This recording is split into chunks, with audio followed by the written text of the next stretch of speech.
Hello दोस्तों, हमारी आज की इस कहानी का नाम है पछतावा। शालिनी माँ बनने वाली थी। 8वां महीना चल रहा था। इस वजह से अपने मायके चली आई थी। धीरे धीरे डिलीवरी का डेट नजदीक आ गया और वो पास के ही एक प्राइवेट हॉस्पिटल में भर्ती हो गई। शालिनी को पुत्र रत्न की प्राप्ति हुई। घर में सब बहुत खुश हुए। घर आते ही एक छोटी सी पार्टी रखी गई और सबको निमंत्रण दिया गया।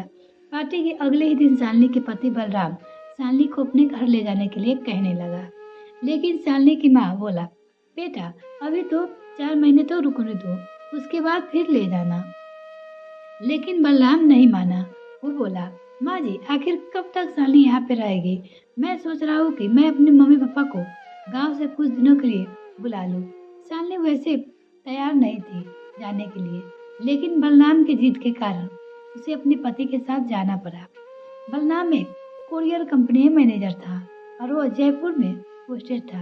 उसका ससुराल दिल्ली में था, तो वह दिल्ली से सीधे जयपुर चला गया और अपने माँ भाभी को भी बुला लिया कि शालिनी को लेकर मैं सीधे जयपुर आ रहा हूँ, आप लोग भी आ जाओ, क्योंकि अभी शालिनी को देखभाल के लिए कोई तो घर में चाहिए।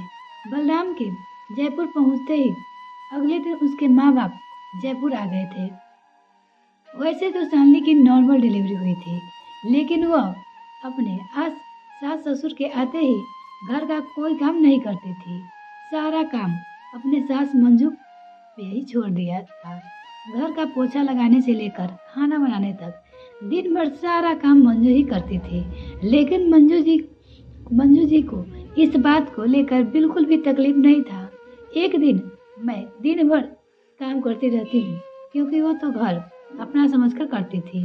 उन्हें जरा भी एहसास नहीं था कि उन्हें शालिनी जानबूझकर काम में लगाए रहती है और अपने दिन भर टीवी देखती रहती है और हमेशा सिर में शरीर में दर्द का बहाना बनाकर आराम करती रहती थी।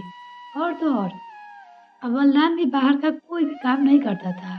बाहर से सब्जी लाना हो या बाहर का कोई और काम हो, सारा कुछ उसने बाबूजी पे छोड़ दिया था।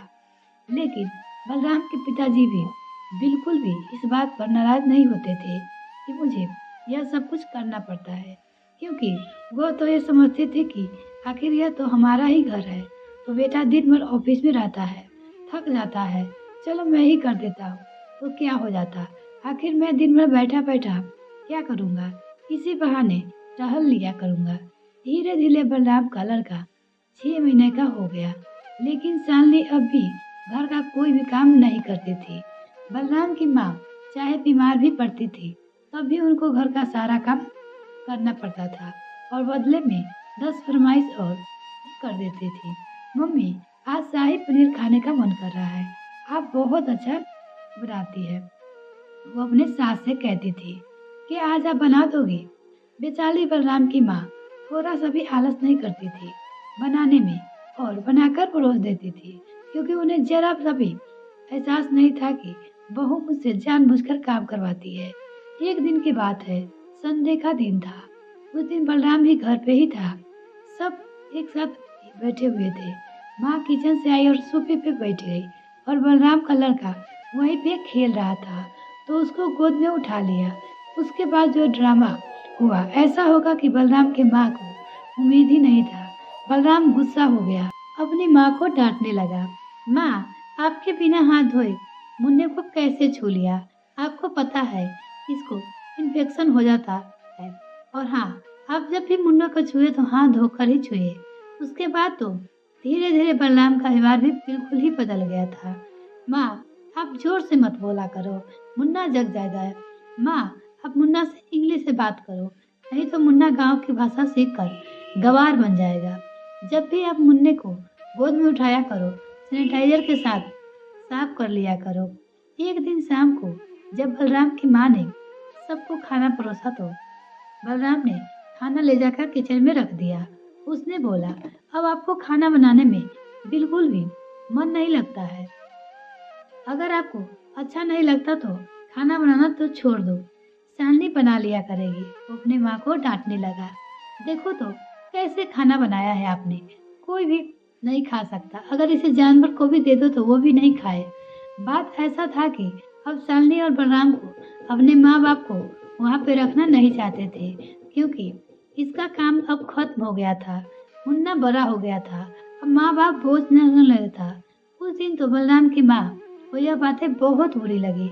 ऐसा लगा कि इस घर में सच में कोई वैल्यू नहीं है, और फपक फपक कर रोने लगी और रोते हुए बोली, बेटा जब भी मैं पहले आलू दम बनाती थी तो तुम बहुत कहते थे कि माँ क्या दम बनाई हो, ऐसा लगता है कि उंगलियां चाट चाट कर खा जाऊं, और आज तुम्हें बिल्कुल भी स्वाद नहीं लग रहा है।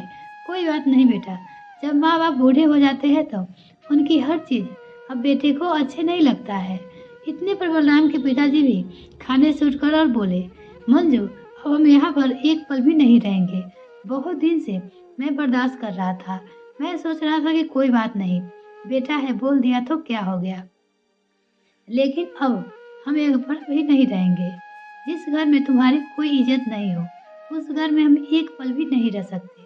बलराम के पिताजी ने बलराम को बोला, बेटा सही है, आज हम है तो बिल्कुल बूढ़े ही हो गए हैं। तुम भूल गए कि जब तुम छोटे थे तो तुम्हारी माँ किचन में रहती थी और वहीं पर तुम खेलते रहते थे। आलू भिंडी और माँ तुम्हारे खाने बनाती थी, तभी तो आज कितने स्वस्थ और मस्त हो। लेकिन आज तुम्हारी माँ तुम्हारे बच्चे को छू देती तो तुम्हारा बच्चा को इन्फेक्शन हो जाएगा। क्या बात है, लेकिन कोई बात नहीं, अब यहाँ बिल्कुल भी नहीं रहेंगे। तुम्हारी माँ कोई बाई नहीं है जो तुम्हारी पत्नी को दिन भर सेवा करती रहेगी। आज यहाँ रहते हुए हमें 1 साल से भी ज्यादा हो गए। क्या तुम्हारी पत्नी ने कभी तुम्हारी माँ के पैर भी दबाया है? कभी पूछा है अपनी पत्नी से कि तुम भी घर के हाथ बटा दिया करो? हम कोई नौकर नहीं है जो यहाँ पर दिन भर काम करे और उसके बदले हमें खाना देते हो। ऐसी जिंदगी से बेहतर है कि हम अपने घर चले जाए, वहाँ में कोई बोलने वाला तो नहीं होगा। अगले दिन ही मंजू और बलराम के पिताजी सुबह ही अपने गांव के लिए लौट गए। उसके बाद जब शालिनी को घर का सारा काम करना पड़ता था तब एहसास हुआ कि सास ससुर क्या होते हैं। फिर उन्होंने फैसला किया कि एक बाई रख लिया जाए, जिससे बच्चे को भी आराम हो जाएगा और शालिनी को भी आराम हो जाएगा। इस तरह घर में एक मेड रख लिया। सुबह आती और जैसे तैसे घर में पोछा लगाती और बर्तन धोकर चली जाती। जब शालिनी खाना बनाई गई तो देखा कि बर्तन तो ठीक से साफ ही नहीं है हुआ। अगले दिन जैसे ही वह मेड आई, शालिनी उसे को डांटने लगी कि तुम्हें बिल्कुल भी तरीका नहीं है बर्तन धोने का। उस पर मेड भी शालिनी को डांटने लगे, मैडम आजकल 500 में कुछ नहीं आता। अगर मैं पूरे दिन आपके ही घर पर काम करूं तो मेरा पेट नहीं भर जाएगा। मुझे भी घर जाना होता है, तो आप भी थोड़ा बहुत अपने बर्तन को साफ कर लिया करो।